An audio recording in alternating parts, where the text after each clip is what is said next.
Welcome to What the World Needs Now with host Tom Whisinnand and Josh Monroe. In this episode, we talked to Brian Aspinall, an international educational technologist, author, and university professor, about how he's disrupting the status quo in education. Brian, thank you so much for being here with us. For our listeners that don't have the privilege of knowing who you are, could you tell us a little bit about your background? Who are you? Where are you from? And what's your role in education? You bet. Thanks for having me on here. First of all, my name is Brian Aspinall. I'm an educator. I'm currently a university instructor, the founder of Codebreaker Incorporated. Quick Cole's notes about me. Computer science was my undergrad in the 90s. We teach to our strengths. I got a classroom in 2006. I grabbed my surfboard, decided to ride the hour of code wave, and we're still at the top. I teach teachers now at the Faculty of Ed, Integration of Information, Computer Technology, as well as teaching and learning through e-learning. I spent 12 years in the middle school classroom, 7th grade, 8th grade, and admittedly was poached by the local university here. They said, we've got this new master's program. We don't have anybody to teach it because nobody's qualified. Why don't you come and enroll? And I never left. That is an awesome story. Brian, you are not only all of that, but you're also an author. You have a new book out. It's been on top of the Amazon charts, like nonstop, Disrupt. Talk to us about your journey being an author and what are your big rocks that you write about? Yeah, my first book, believe it or not, came out 5 years ago next month, called Codebreaker. At the time, I was doing all kinds of consulting work in the province of Ontario. So I'm Canadian.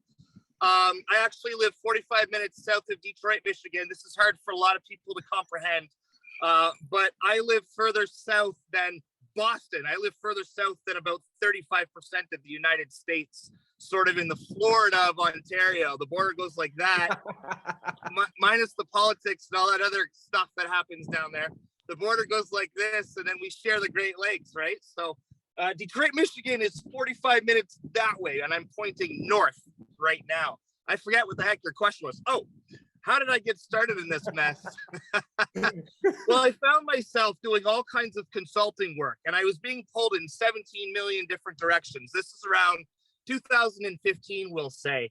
I was approached by our Ministry of Education. I took a gig working for the province of Ontario to develop some computational thinking lesson activities. The narrative is, it takes 5-10 years to rewrite a curriculum. There's no way we can do a coding anything. You've been doing it in a middle school classroom in 7th grade and 8th grade for 10 plus years.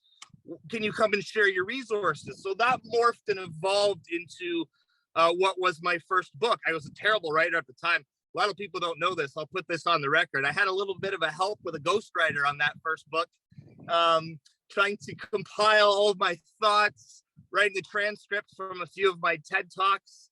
And that's when the book Codebreaker was born, November 2017, 15 ways to help teachers get started with coding. And the rest is kind of evolved. My second book was called Blockbreaker. It's just a play on words. It's about Minecraft. I don't have any experience with Minecraft, but I know what it can do. And when you look at one Minecraft block as a cubic meter, your whole 3D measurement strand of math just fell into place. Now we're doing patterning and we're building structures and we're playing with circuits, right? Using redstone, and redstone is something that kids have to find. So there's a financial literacy component because they have to save it. I had a student with autism who really, really excelled in Minecraft, and we actually wrote Minecraft into his IEP as a tool that had to be used because I had him in 8th grade and we were sending him off to high school. We wanted that iPad with that Minecraft Pocket Edition to follow him, and it did. The high school allowed him to use Minecraft as a math portfolio, which was absolutely amazing. After those two books, I recognized that the shelf life, if you will, of technology books is very short. That window is very, very short. I can't believe I'm still doing the same coding workshops today that I started doing a decade ago, but nonetheless. So my other three books, Risk Taker, When Passion Meets Project, and Disrupt the Status Quo, we wanted to write it through more of a leadership lens and adopt the philosophy of breaking code isn't just about programming. It's pushing to do better for everybody, staff, students across the globe. So book 3 was called Risk Taker. They're a little bit more timeless. They don't focus on technology integration by any means. But Disrupt, we are so proud of. It started, believe it or not, as a simple text message in, I want to say, July. And so the 4 of us got together on a Zoom call, and it was 6 weeks from a blank Google Doc to live on Amazon. So the story was there. Everything needed to be told. And we just hit the ground running, and off it went. So it wasn't even an idea at the beginning of this summer. And here we are on this call just after Canadian Thanksgiving. Yeah, that is incredible, dude. And it is full. Like I was telling Josh earlier, there's not one page without a highlight on it. Like it is full of great stuff. Absolutely just chock full. It's great to have multiple perspectives too. I can speak from a middle school lens and some higher ed. My co-author from Toronto is in primary grade. So she's like, look what these 5-year-olds can do. There's no excuse to not be doing it in 7th grade. We've got our high school assistant principal as a co-author, and then another district leader out of Boston as our 4th. So we wanted to make sure we can sort of cover the entire spectrum and talk about things that we've experienced and things that, push back on us and how we push back on the system. Yeah. And that's what I've liked about it, is that it's so relatable to what is happening in education right now. I was reading the toxicity chapter and listening to what you were writing about how there's no hierarchy in my class. It's I learn from you, you learn from you, and you learn from me. And I think that, as Tom and I talk about, that's like what education needs right now, is that we see each other as humans and take the opportunities to learn from each other. And Brian, it's pretty obvious you're passionate about what you do. I know nothing about coding. I try it with my kids. I fail as they exceed in it and they teach me. I'd love to sit in your class because I love your enthusiasm and your passion that's coming out. What got you into education? Like, what took you down this road? So I come from a line of teachers. I was a self-taught programmer in the 90s when I was in high school. My high school actually, as a result of a school project where I took a media studies course, and we had to find information, obviously curate information, display information, and present it back to the class. And traditionally that was done with poster board, right? That's just how it's always been done. And again, this is like 1997. And I approached the teacher and I said, can I make a website? And her response to me literally was, what's a website? Like, it's 1996, 1997. I love telling this story because it's true. And that teacher still lives in my community. We're friends on Facebook. I talk to her all the time. And because teachers brag about the cool stuff their kids are doing, she's in the staff room going, just little Brian Aspinall made this website for media studies. He made a Tupac fan page, right? It was 1997. I had to convince her that Tupac was appropriate to research, first of all, and then put all this information together. Well, the principal found out and approached me and said, do you want to make the very first Harrow District High School website? That was my claim to fame.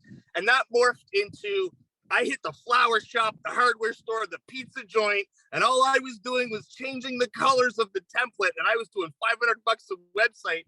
So I graduated high school working remotely like we do today with a paid portfolio that came as a school project. So I went in and studied computer science. When I graduated at the Y2K turn of the century, it was, do I go to Toronto and chase the .com dream? Or do I stay where I am now in this beautiful waterfront community where the cost of living is very low? And educators in Ontario, Canada particularly, after 10 years make $97,000. So it didn't make sense to me to head to Toronto. So I stayed put where I am. Always thought I'd be a high school computer science teacher. That didn't happen. We have 2 unions in the public school system here, K-8 and 9 to 12. When you get hired permanently by one, you don't leave because you lose your seniority. And 15 years ago, it was really hard to get a job. Not like it is today by any means. 15 years ago, it was really hard to get a job. So when I landed in 7th grade, 8th grade, I was like, this is it. This is it. But we have standardized testing in 6th grade and we have standardized testing in 9th grade. So they just leave me alone in 7-8. They're like, you just keep those kids out of the office, everybody is happy, right? So I remember talking to these boys in one of my first year teaching, and they're like, can you show us how to make a game? And it dawned on me that this was going to be my extracurricular. At the time, my first year, it was a temp job. I was covering a maternity leave, and I really wanted that permanent contract. So I marched to the office and I said to the principal, I want to make this coding club. And he said, I don't know what you're talking about. But I love telling that story too, because coding clubs are all the rage, all the rage today. I didn't start the movement, but I did start a coding club at my school 15, 17 years ago. Okay, bring it full circle. These boys looked at me and they said, why don't you do both? And I said, what do you mean? And they said, we always hear you complaining about websites that are blocked at school, because at that time YouTube was blocked, MySpace was blocked, USB ports were blocked because school upload viruses by accident.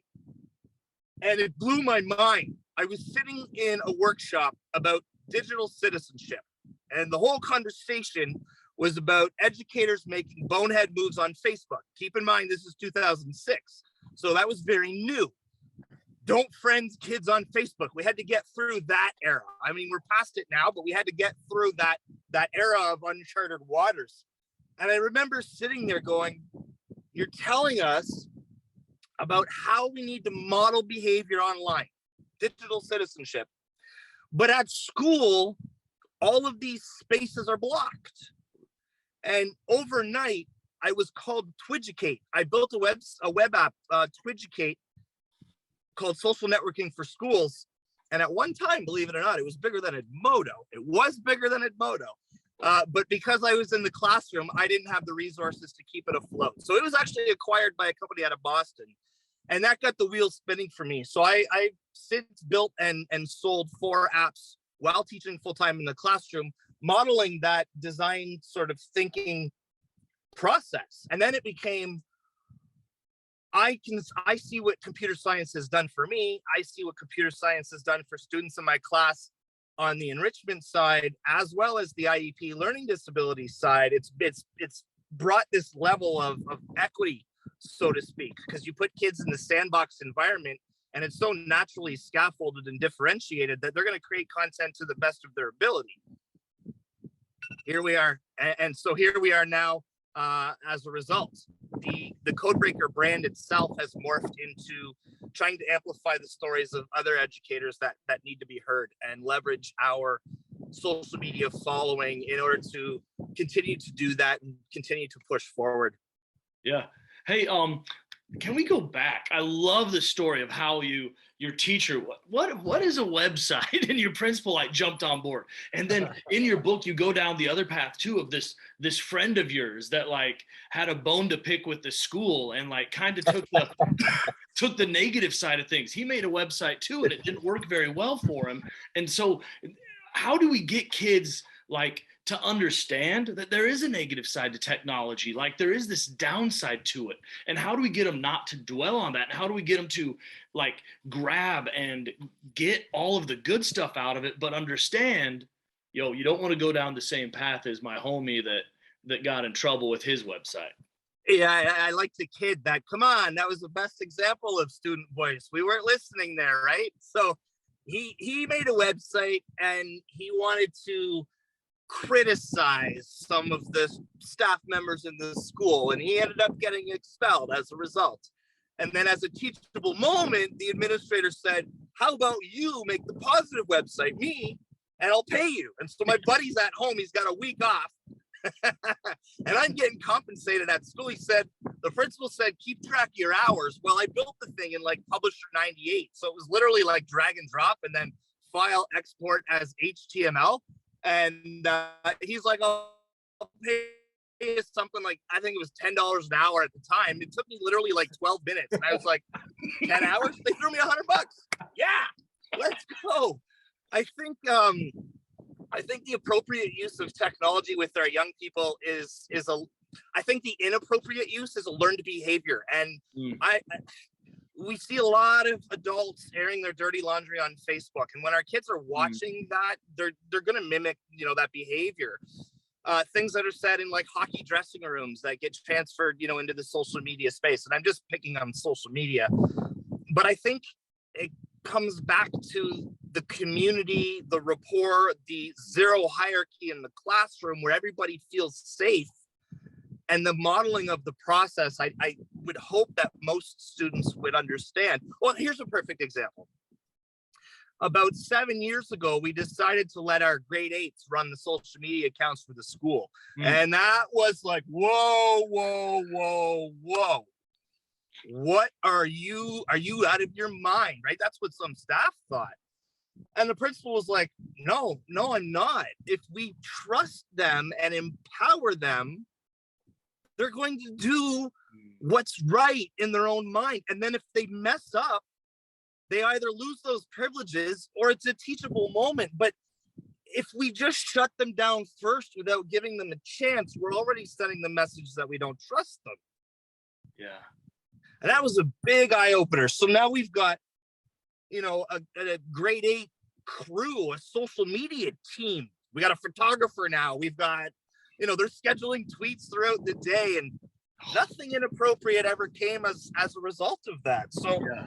I believe firmly in the removal of the hierarchy and then empowering our students to do great things, and they won't make mistakes if they feel valued, right? If they feel a part of the process. So and I think that's true for how adults want to be treated too, right? Like if you trust me, then let me take those risks with you, right? If we want kids to leave our classrooms and do amazing things, we have to give them opportunities where we feel scared, where it's a new thing for us, but too where it's a jump for them as well. Yeah, I couldn't agree more. Well, over the course of your career, has there ever been a time where you just feel that spark dwindling a little bit? And I feel like I know the answer that's coming. I feel like it's got to be a no, just because of how passionate you are. But I know for me, especially during the pandemic, when that hit, that was really hard for me. And I had to sit and rethink, like, is education really what I want to do? Because for that time, I was missing out on that human connection. So I sat there for a long time thinking about, like, man, I don't know if I can do this. I cannot look at a computer screen another day. Have you ever had moments like that in what you're doing? I did. And because of those moments, Codebreaker Inc. Exists as it does.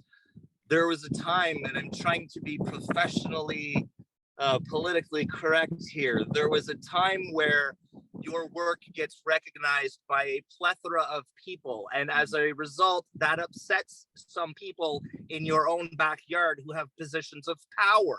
So here I am consulting for every school district in the province of Ontario, but my own, where I'm compensated to do it for free. It's part of my job. In a span of 2 years, I was turned down for a learning coach for innovation position where you had to have a computer science specialist to even apply. So my inbox blew up like they wrote this job for you. Well, I now know that when jobs get posted, if you haven't been tapped on the shoulder, the job's already filled. We all know this. That's the game of education. So I didn't get that position. Totally fine. What I learned from that experience is it was a stepping stone for some other folks to move into leadership roles at the school. Whatever, so be it.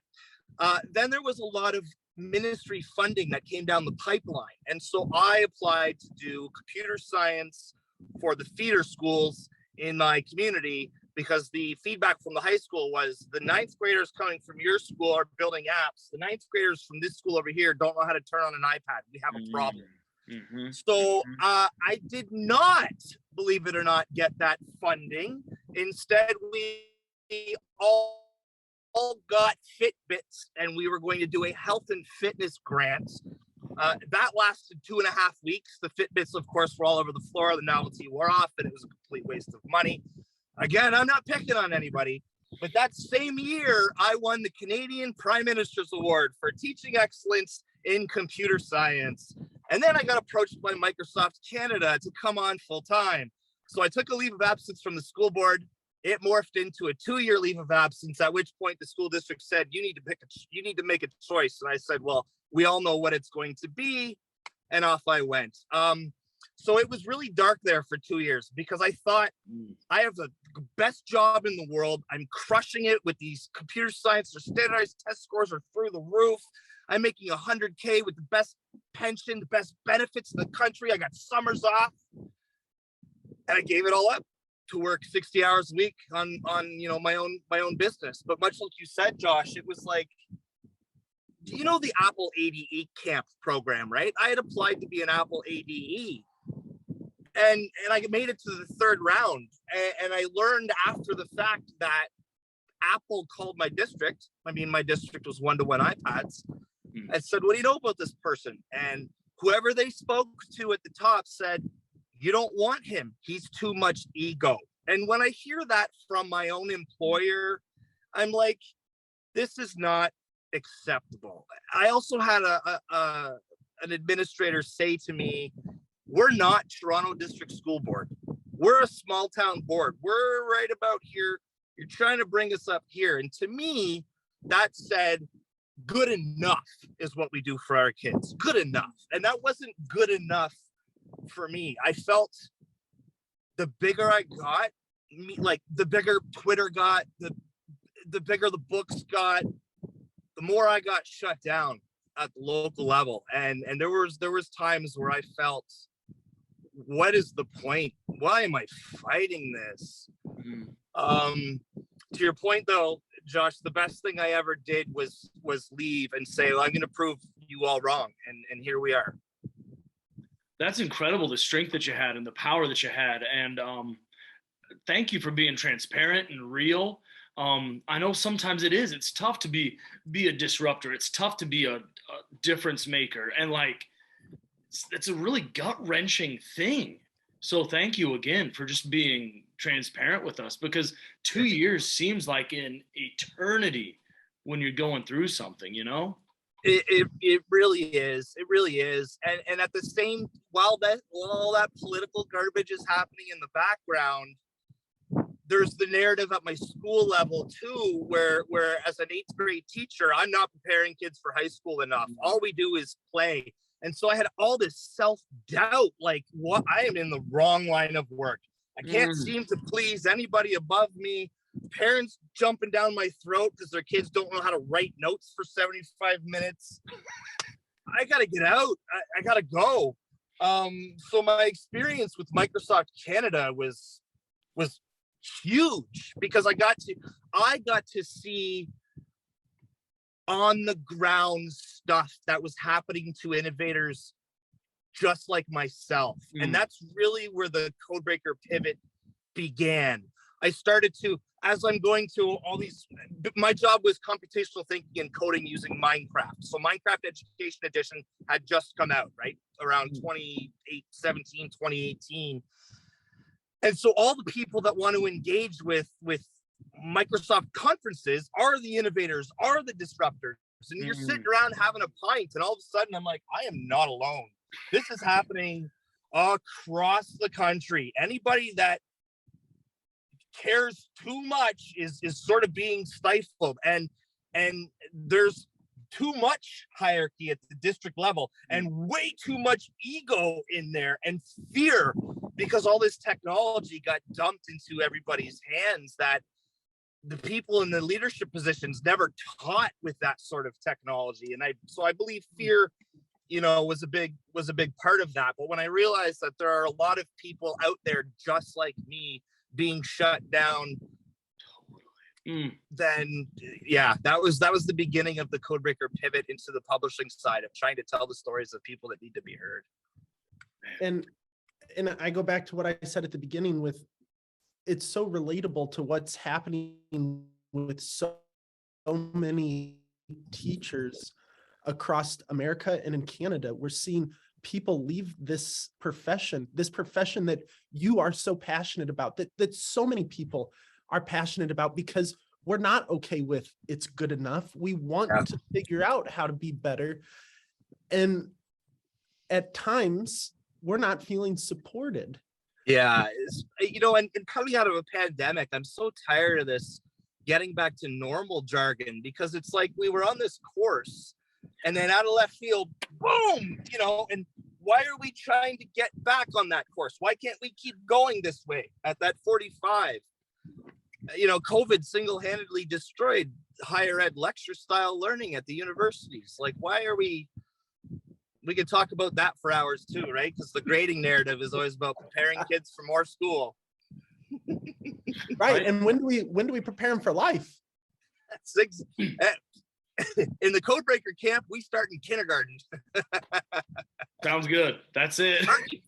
Forget this 21st century buzzword crap. Our kindergartens are going to see the 22nd century already. That's crazy to think, but you're right. You're spot on. They're 5. They got 80 more years. We're good. Brian, this is amazing. This is so cool. Everything you said is just gold. Like, expand your pond, expand your pool, get out there, find other people like you. They're out there, and be inspired by them. This is not okay. We need to get our kids, get ourselves up to that next level.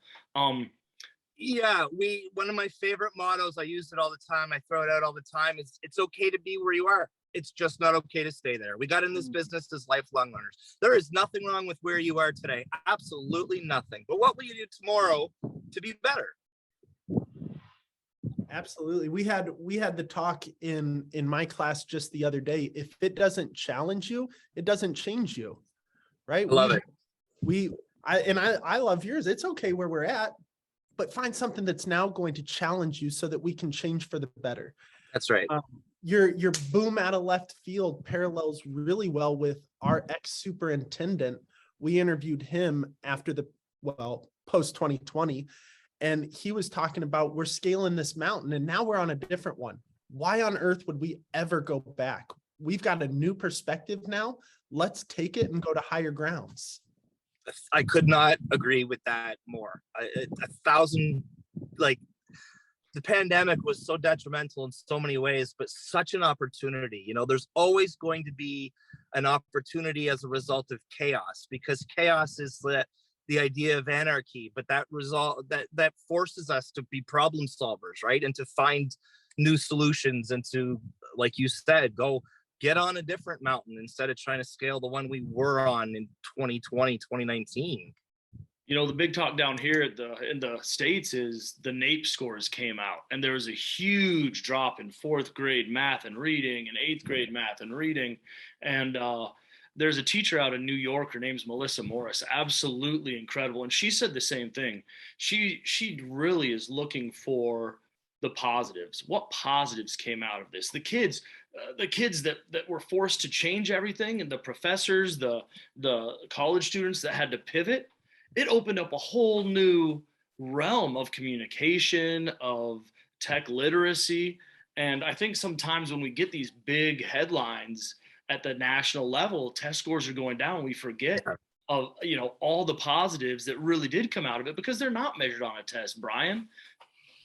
1,000%. And I want everybody to recognize that headlines are written to sell newspapers. It's clickbait 101. And if your job is to get 65% of the parents on board that, test scores are down, it's all politics, right? It's, here's an interesting one for you. We had, on a recent standardized test up here in 3rd grade, all of our kids bombed one question. And so when you look at the data, you have to recognize the question sucked, because there's no way all of our kids bombed one question. It just doesn't add up. And the question was about writing an explanation about the habitats of chipmunks. Okay, our kids knew how to write an explanation. They studied habitats and social studies. Super easy question, you would think. Why did they all bomb it? Well, the following year, when they were in 4th grade, on the first PA day, we always look through that data. So we look at the data, we realize that they all bombed this question. We asked the grade 4s, what happened here? And I kid you not, they looked at us and said, what's a chipmunk? We don't have chipmunks. Okay. So you can't tell me there's not intentional bias in standardized tests. There was a math question about public transit in Toronto. My kids don't even know what a subway is, let alone ride it every day. So the broad strokes, the generalizations make me crazy. Mhm. That is what gets hard with assessing and looking at data, is our kids don't come with all of the background knowledge that these people who create assessments assume they come with, right? Like my kids just last week were taking a test, and it was talking about the fugitive slave law back in the 1800s. My kids don't know about that. And now I get that you're testing them on a problem and solution, but when you are giving them information that they know nothing about, they're not going to be able to comprehend that stuff. So the headline reads, local school is 72% proficient in writing, when the headline should have read 100% of our kids haven't a friggin' clue what a chipmunk is. Because that's the real data. That's the real data. That's the real data. Nailed everything else. Brian, this has been awesome. And thank you so much for being so generous with your time and sharing your knowledge with us. At the end of every episode, we always ask, in the 60s, there was a song about what the world needs now, and it was Love, Sweet Love. Brian, according to you, what does the world need now? The world right now needs empathy and kindness. There was a lot of hate came out of that pandemic. I felt the target of it just because I present as a white male with a large following, and things were said to me so out of context that I just was like taken aback. I wear my heart on my sleeve. That really, can be very painful to hear. So I think we just have to remember, coming out of 2021, 2022, and where we are now, that we're all human, and we just survived the most stressful, the most anxious time of our lives for generations.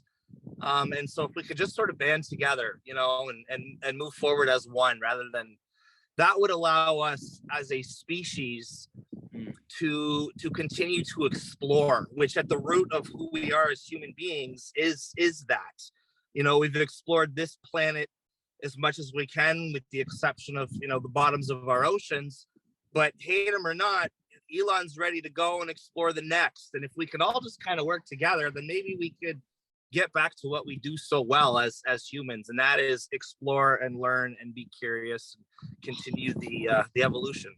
Love it. I like that, because we take the human parts of empathy and kindness, and we take us to discover new things if we can galvanize a whole species. That's right. Well, Brian, thank you so much for your time and being here with us. We appreciate it greatly. Pleasure's all mine. Let's do a follow-up. Brian, I love it. Thank you so much, man. Have a great rest of your day. All right, you too. All right, see ya. See ya. Ladies and gentlemen, that's our show. We're so thankful and appreciative that you took your time to listen. Hopefully you're ready for another week of changing lives, and hopefully what the world needs now is helping you to sustain your inspiration as we journey through this school year together. If it is, go ahead, hit that subscribe button. It helps us to get other inspirational educators' stories out. We hope that as you head out, you remember that the biggest factor that plays in a student's success is you. Your love, your passion, your empathy, your dedication is exactly what the world needs now. Thank you for all you do. Have a good one.